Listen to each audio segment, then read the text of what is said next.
हमारा मेरा दहिना बाजू टूट गया था। और तकलीफ में यही है, मेरा यही तकलीफ ऐसा है कि अगर मैं बाहर जाता हूँ तो बच्चों को प्रताड़ित करेंगे, घर पे रहता हूँ तो बेरोजगार रहूँगा सर। अभी हम पहुंच चुके हैं कुशीनगर में, और कुशीनगर के उस गांव में जहां पर पिछले दिनों बाबर नाम के एक मुस्लिम युवक की पीट कर हत्या कर दी गई थी। उसका सिर्फ कसूर यही था कि उसने इस बार चुनाव प्रचार में बीजेपी के पक्ष में प्रचार किया था और खुल करके प्रचार करने की सज़ा उसे मौत मिली। दोस्तों, अपने कैमरा पर्सन से इधर हम कहेंगे कि ज़रा ये दिखाइए, बाबर का ये घर है, सामने बीजेपी का इधर झंडा लगा हुआ है, और ये जो है बगल में इधर मस्जिद भी दिखाई दे रहा है। और आपको हम बता दें कि पूरा मामला इस प्रकार है कि पिछले कई दिनों से देखिए, जब पुलिस प्रशासन, सबसे बड़ा सवाल ये खड़ा होता है कि जब कोई भी घटना घट जाती है तो प्रशासन जगती है, उससे पहले भैया सोई रहती है। जिसका ये खामियाजा हुआ कि बाबर जैसे व्यक्ति को मौत मिला। मामला यूं है कि बीजेपी का वो प्रचार कर रहे थे, धूमधाम से प्रचार कर रहे थे, और जब उनको अगल बगल में देखिए, कैमरा पर्सन से कहेंगे, वे जो दोषी हैं जिन्होंने बाबर की हत्या किया हुआ है, बगल में ही घर है और इस घर पे ताला लगा हुआ है, और बगल में ये भी घर है, जो दोनों घर हैं इधर, यहाँ पर भी ये सब घर छोड़ करके फरार हो चुके हैं। और ये भी घर है, ये तीनों घर, ये घर और वो घर, और एक उधर एक घर है जिसमें सब जगह ताला लगा हुआ है और घर छोड़ करके फरार हैं। भैया, जब चुनाव, वो सभी पार्टियां जब चुनाव आती हैं तो उनके कार्यकर्ता जो है कैसे अपने पार्टी को जी जान से जिताने के लिए लगे रहते हैं, लेकिन उनके जो जनप्रतिनिधि माननीय हैं एक जगह बैठ करके खाना खाते हैं। आज जिस प्रकार से इस दुख की घड़ी में बाबर के परिवार पर ये जो आफत पड़ा हुआ है, इसकी सुधि कौन लेगा। हालांकि सूबे के मुख्यमंत्री सीएम योगी आदित्यनाथ ने बाबर की मां से जिस प्रकार इस दुख की घड़ी में मरहम की तरह से उन्होंने लगा करके बात किया, ये काबिलिए तारीफ है। मैं वो भी बात आप लोगों को बताऊंगा कि किस प्रकार से बाबर के परिवार से मिला गया, उनकी पत्नी फातिमा से मिला गया, और उनकी मां से उन्होंने बोला कि मां आप चिंता मत करो, हम आपके दूसरे लड़के हम भी हैं। तो ये बात है, लेकिन जिस प्रकार सपा पार्टी के ऊपर आरोप लग रहा है, सपा की ये गुंडे कैसे बेरहमी की तरह से बाबर को मारते हैं, और मार करके जब वो अपने घर से में जा करके घर में घुस करके जान बचाने की कोशिश करता है, तो घर में से घुस करके अपने कैमरा पर्सन से कहेंगे, भैया दिखा दो, अभी वो ईंट का जो है दिखाई दे रहा है, टूटा हुआ ईंट है वहां पे, और कैसे उस छत पर से नीचे फेंक देते हैं, और जा करके जब मरण आसन अवस्था में बाबर हो जाता है तो उसको छोड़ करके भाग जाते हैं। और 20 मार्च को जब परिवार के लोग लखनऊ में ले जा करके हॉस्पिटल में भर्ती करते हैं, तो जा करके 6 दिन रविवार के दिन बाबर की मृत्यु हो जाती है। और देखिए, हम यहाँ पर हैं, कुछ लोग यहाँ पर बैठे हुए हैं, सामने बाबर के भाई भी हैं, बाबर, इनसे भी हम जानकारी लेंगे।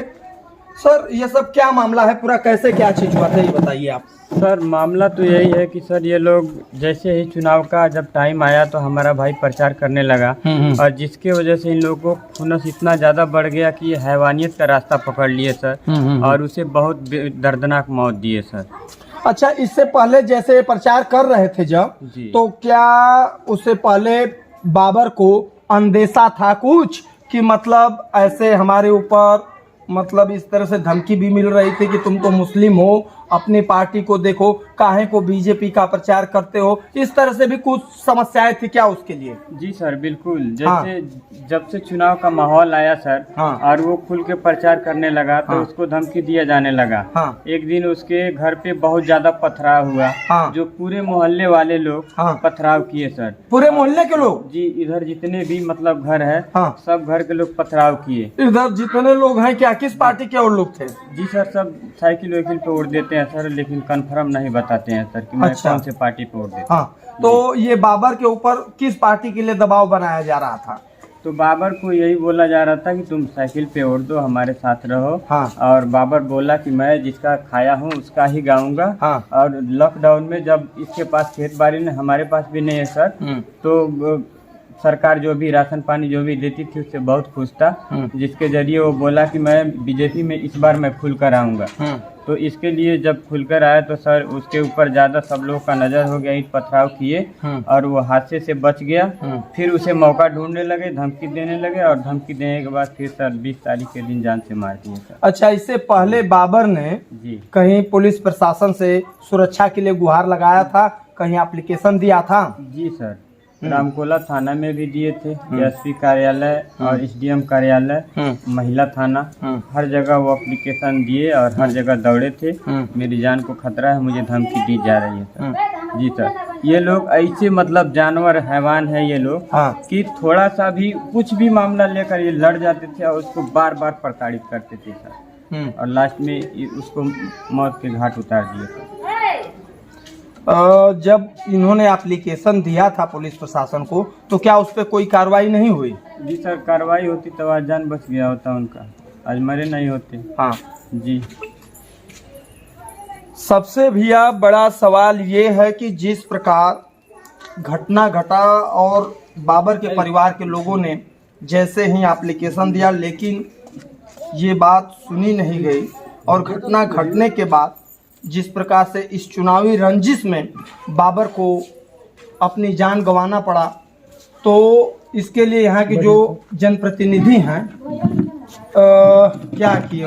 कोई आए थे मिलने के लिए परिवार के लोग? जी सर, उनके जितने मतलब जिनको वोट दिए थे पीएन पाठक जी को, वो अगर वो नहीं होते तो मेरे भाई का लाश घर पे नहीं आया होता सर। लखनऊ से बहुत मदद किए सर, डीआईजी साहब भी आए थे, आश्वासन दिए, और 2-4 और विधायक सांसद जी सभी आए थे, हमको आश्वासन दिए कि जो भी दोषी है उसको सख्त सख्त कार्रवाई किया जाएगा और आपको इंसाफ दिया जाएगा सर। बीच में मामला जो ये आया था कि डेड बॉडी गाँव में नहीं आने देने जा रहा है, तो वो कौन से लोग, ऐसी बात सत्य है क्या कि यहाँ पर जैसे उसकी लाश को गांव में नहीं आने दे रहे थे लोग, ऐसा कुछ मामला है क्या?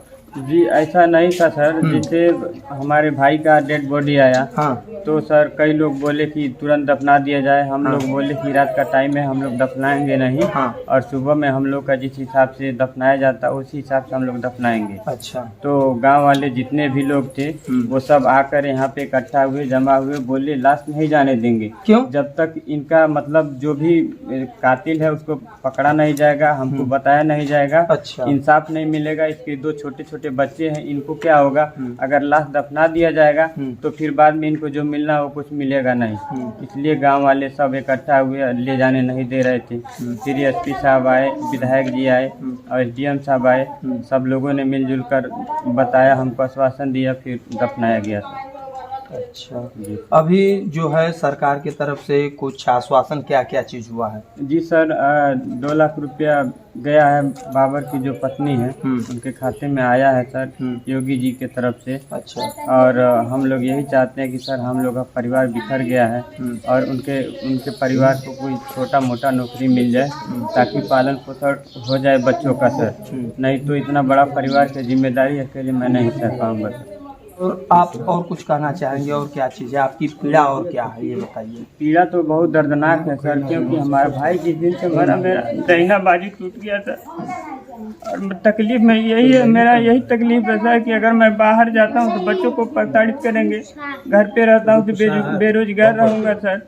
अगर घर पे रहता हूँ तो फिर फैमिली खा नहीं पाएगी, फिर भूखमरी का हम लोग सब कोई शिकार होगा सर। जी, तो मैं यही चाहता हूँ अपनी सरकार से कि ताकि एक नौकरी मिल जाए उनके परिवार को, ताकि उनको भी मतलब पालन पोषण हो जाए, बच्चों का उनका भी दिन कट जाए सर।